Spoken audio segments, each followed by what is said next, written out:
Hər vaxtınız xeyir dəyərli müəllimlər və müəllim olmaq istəyən namizədlər. Bu videomuzda müəllimlərin işə qəbul imtahanına hazırlaşan ibtidai sinif müəllimləri üçün 5 sualdan ibarət model sınağın izahlarını təqdim edəcəm sizlər üçün. İzaha keçmədən öncə kanala abunə olaraq həftə ərzində paylaşılan videolardan faydalana bilərsiniz. Əlavə olaraq bizim inşallah bu həftənin 4-cü günü, yəni aprelin 3-ü tarixində yeni qrupla onlayn dərslərimiz başlayır.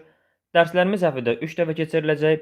Bu 3 dərsin ikisi həftənin 1-ci və 4-cü günləri saat 20:00-da, digəri isə həftənin bazar günü əsasən saat 12:00-da təşkil olunan canlı yayımdır. Yəni bazar günləri sırf olaraq mətnlərin canlı yayımı olur. 1 və 4-cü günlər 20:00-da isə dərslərimizin hər birinin mövzu izahları ilə yanaşı sual-cavab olur. Dərs zamanı sual-cavabdan sonra sınaqlar işlənilir. Hər bir sınağın doğru cavabları və video izahları göndərilməklə dərslər təşkil olunur. Tam ətraflı məlumat və həmin qrupa qoşulmaq üçün 055 418 8202 telefon nömrəsi ilə bizimlə əlaqə saxlaya bilərsiniz. Çox güman ki, bu açılacaq sonuncu qrupumuz olacaq. Yəni bir ay qalmış əgər sürət qrupu olmasa, bu qrup sonuncu qrup olacaq. Telefon nömrəsi ilə bizə yazıb tam ətraflı məlumat əldə edə bilərsiniz. İndi isə vaxt itirmədən keçək sualların izahına.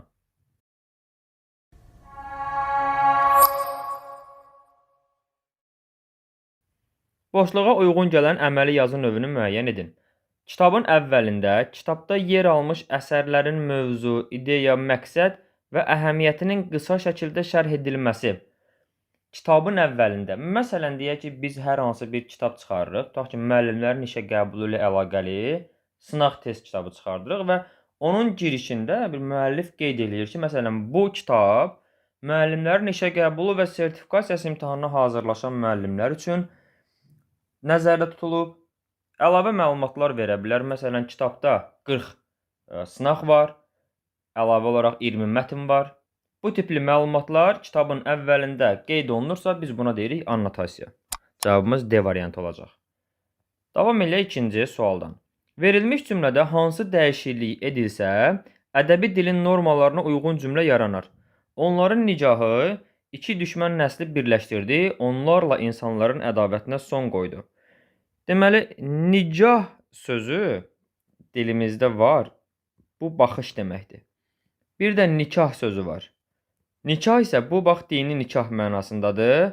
Yəni istəyir daha doğrusu dini nikah olsun, istəyir rəsmi nikah olsun. Yəni evlilik nikah K ilə yazılandır. Nicahı birləşdirirsə, yəni ədavətə son qoyursa, burada nicah yox, nikahdan söhbət gedir. Demək ki, burada C-nin K ilə əvəz olunması olmalıdır.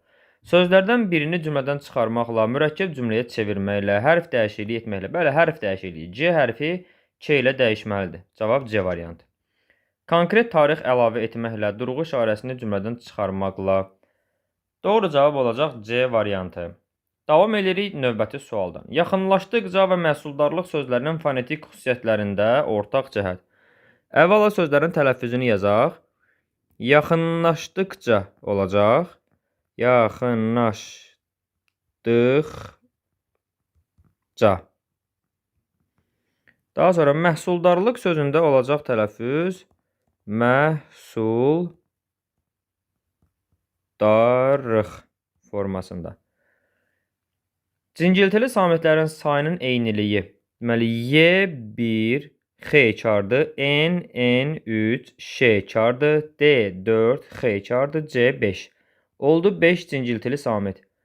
M cingiltilidir, H S çardı, L D R cingiltilidir, X çardı. Burada da oldu 5 dənə. Deməli, cingiltili samitlərin sayının eyniliyi uyğun gəlir. Fonetik dəyişikliyin hər iki sözün hər iki şəkilçisində olması. Sözün kökü yaxın, yaxınlaşmaq, dıqca burada feili bağlamadır. Məhsul sözün köküdür, məhsuldarlıq. Deməli, hər iki sözdə iki şəkilçi var. Bu doğrudur. Fonetik dəyişiklikdə isə, baxın, yaxın köklərdə və məhsul kökündə dəyişiklik yoxdur. Yaxın və məhsul olduğu kimidir. Şəkilçilərdə isə dıqca Q-xəyə keçib, yaxınlaş sözündə də L-N-ə keçib. Yəni, ilk sözün hər iki şəkilçisində dəyişikliyi var. İkinci sözdə məhsul dar şəkilçidir. Dara baxın, dəyişiklik yoxdur. Deməli, hər iki şəkilçisində fonetik dəyişikliyi var, yanlışdır. Çünki dar şəkilçisində fonetik dəyişiklik yoxdur. 2 yanlışdır. Bir şəkilçi daxilində həm açıq, həm qapalı saitin işlənməsi. Yenə bir şəkilçi daxilində məhsuldarlıq sözündə bir daha nəzərə çatdırım ki, dar leksik, lıq leksik 2 dənə şəkilçi var və hər iki şəkilçinin tərkibində bir dənə sait var. Ona görə də həm açıq, həm qapalı saitin işlənməsi məhsuldarlıq üçün mümkün deyil. Düzdür? Dıqca şəkilçisində var. İlk sözə dıqca şəkilçidir. I qapalıdır, A açıq saitdir. Doğrudur. Amma ikinci məhsuldarlıq sözündə yoxdur. Uzun tələffüz edilə bilməyən saitlərdən birinə rast gəlinməməsi. Uzun tələffüz edilə bilməyən saitlərdən birinə rast gəlinməməsi. Burada uzun tələffüz edilə bilməyən saitlər ümumiyyətlə I və Ü saitlərdir. Bu dilimizin qaydasıdır. İki sait uzun tələffüz edilə bilmir. Bu nümunələrdə isə hər ikisində I səsi var. Yaxınlaşdıqca da baxın burada I var. Məhsuldarlıqda da yenə I var. Yəni hər ikisində I var, biri var. Digər biri isə Ü'dür. Ü yoxdur hər ikisində. Deməli bu doğru fikirdir. Kök tərkibindəki açıq saitin aid olduğu hecanın tərkibində həm kar, həm cingiltili samitin olması. Şərt uzun gələ bilər. Gəlin hissə-hissə gedək. Kök tərkibindəki deyir, düzdür? Deməli, birinci sözümüzdə kök yaxındır. İkincidə məhsuldur. Hər iki sözü götürək. Kök tərkibində nə istəyir? Açıq saitin yaxındakı A-dır, məhsuldakı Ə-dir. Aid olduğu hecanın yaxın sözünün də hecalara bölək. Olacaq hecası yaxın. Məhsul sözünü hecalara bölək. Məhsul. Tərkibində həm kar, həm cingiltili. Açıq sait olan heca budur. Ya hecasıdır. Və bunun tərkibində bir dənə cingiltili samiti var. Kar yoxdur. Həm kar deyir. Deməli yanlışdır. Düzdür. Məhsul sözündə açıq saitin Ə-nin olduğu hecada M cingiltili, H kardır. Həm kar, həm cingiltili samit var. Doğrudur bu. Amma yaxın sözünə uyğun gəlmir bu qayda. Ona görə də 5-i götürə bilmirəm. Yaxında açıq saitin olduğu hecada bir dənə cingiltili Y samiti var. Cütlük təşkil edən samitlərin işlənməməsi. Biz bəzən cütlük təşkil etməklə qoşalıq təşkil etməyə qarışdırırıq. Cütlük odur ki, bir sözün tərkibində P varsa B də olsun. Təbii ki, tələffüzdən söhbət gedir. Və ya bir sözün tərkibində T varsa D də olsun. Bu cütlük deməkdir. Bu cütlük sözün tərkibində qoşa işlənə bilər, qoşa işlənməyə də bilər. Məsələn, 8 sözünün tərkibində cütlük təşkil edən K, C var və onlar yanaşı işlənib. Yanaşı gələ bilər. Amma yanaşı gəlmədiyi məqam da ola bilər. Məsələn, tələffüzdə tutaq ki, deyək çiyələk sözünü. Çiyələk. Y və xışdirik. Cütlük təşkil edən samitlər var və yanaşı gəlməyib. Yəni, cütlük nə deməkdir? Bir-birinin qarşılığı olan samitlər. Yaxınlaşdıqca sözünün tərkibində baxın, Y samitinin qarşılığı xışdirikdir, yoxdur. X-nin qarşılığı G-dir, sözdə G yoxdur. N-nin qarşılığı yoxdur. Ş-nin qarşılığı J-dir, sözdə J yoxdur. D-nin qarşılığı T-dir, sözdə T yoxdur. X-nin qarşılığı yenə G-dir, sözdə G yoxdur. C-nin qarşılığı Ç-dir, sözdə Ç yoxdur. Yəni, yaxınlaşdıqca sözünün tərkibində cütlük təşkil edən samit yoxdur. Eyni qayda məhsuldarlıq sözünə baxaq bu hissədə. M-in qarşılığı, H-nin qarşılığı yoxdur. S-nin qarşılığı Z-dir, sözdə Z yoxdur. L-in qarşılığı yoxdur. D-nin qarşılığı T-dir, sözdə T yoxdur. Qoşa R, R-lərin ümumiyyətlə qarşılığı yoxdur. X-nin qarşılığı G-dir, yenə sözün tərkibində G yoxdur. Deməli, bu sözdə də cütlük təşkil edən samit yoxdur. İşlənməməsi doğru fikirdir. Yəni 1, 4 və 6-cı fikirlərimiz tamamilə doğrudur. Cavabımız olacaq A variantı. Davam edirik növbəti sualdan.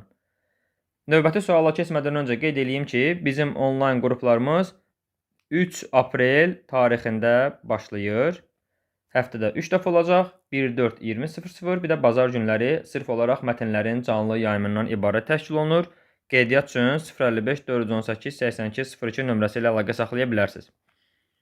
İmran doqqazı keçib onların yanına gəldi və çatan kimi də nəfəsini dərməmiş kağıza bükülü pulu çıxarıb Səfdar dayıya uzatdı. Cümləsi ilə bağlı biri yanlışdır. Pulu sözü feili bağlamaya aid olmasaydı tamamlıq olardı. İmran doqqaza keçib onların yanına gəldi və çatan kimi də nəfəsini dərməmiş bükülü pulu çıxarıb Səfdar dayıya uzatdı. Bəli, pulu çıxarıb ıb feili bağlamasına aiddir. Əgər aid olmasaydı pulu uzatdı demək olardı. Aid olduğuna görə tamamilə doğrudur. Fe'li bağlamaya aiddir. Aid olmasaydı tamamlıq ola bilərdi. Nəyi, pulu demək olardı. Amma pulu çıxarıb uzatdı. Necə nə cür? Pulu çıxarıb deməli ıb fe'li bağlamasına aiddir. Bu tamamilə doğrudur. Onların yanına nümunədəki yerində tamamlıq kimi düşünülə bilər. Onların yanına tamamlıq kimi düşünülsə əgər, deməli nəyə sualına da cavab verməlidir. İmran doqqazı keçib onların yanına gəldi. Nə etdi? Gəldi. Nəyə gəldi?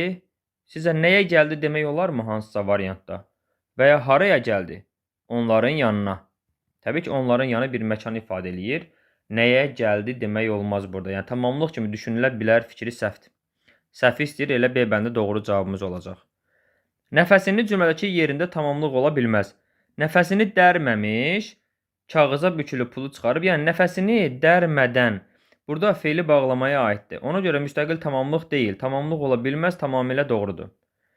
Dayıya ismi bu cümlənin tamamlığı deyil. Səfdar dayıya uzatdı. Baxın, nə etdi? Uzatdı. Kimə? Səfdar dayıya. Səfdar dayı burada mürəkkəb addır və bütöv bir tamamlıqdır. Söz birləşməsi ilə ifadə olunur. Dayı ismi bu cümlədə tamamlıq deyil. Çünki Səfdar dayı söz birləşməsi bu cümlədə tamamlıqdır. Ona görə də bu fikir tamamilə doğrudur. Deyə bilərsiniz, müəllim, axı dayı cümlədə tamamlıqdır. Tamamlıq olmağına söz birləşməsinin tərkibində tamamlıqdır, doğrudur. Amma burada xüsusi vurğulanıb ki, dayı ismi bu cümlənin tamamlığıdır. Bu cümlədə dayı isminin tamamlıq vəzifəsi yoxdur.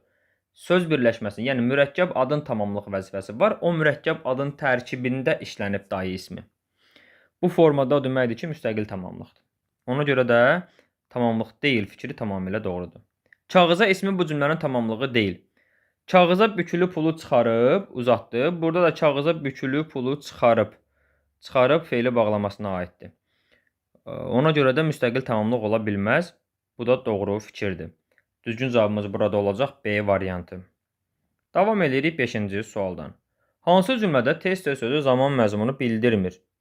Dağılmış əşyaları tez-tez yerinə yığıb, cəld otaqdan çıxdı. Nə vaxt, nə zaman yığıb? Baxın, uyğun gəlmir. Nə tərzdə yığdı? Tez-tez. Yəni, cəld yerinə yığıb. Burada tez sözü cəld sözü ilə əvəz oluna bilər.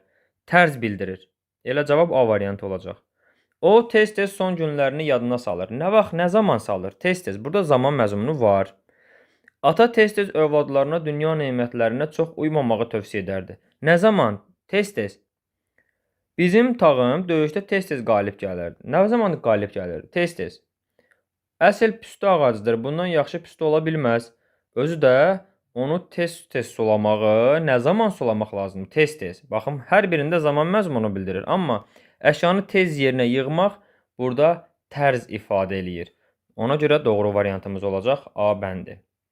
Növbəti videonun sonuna gəldik. Kanala abunə olaraq həftə ərzində paylaşılan videolardan davamlı olaraq faydalana bilərsiniz. Sağ olun, növbəti izahlarda görüşərik.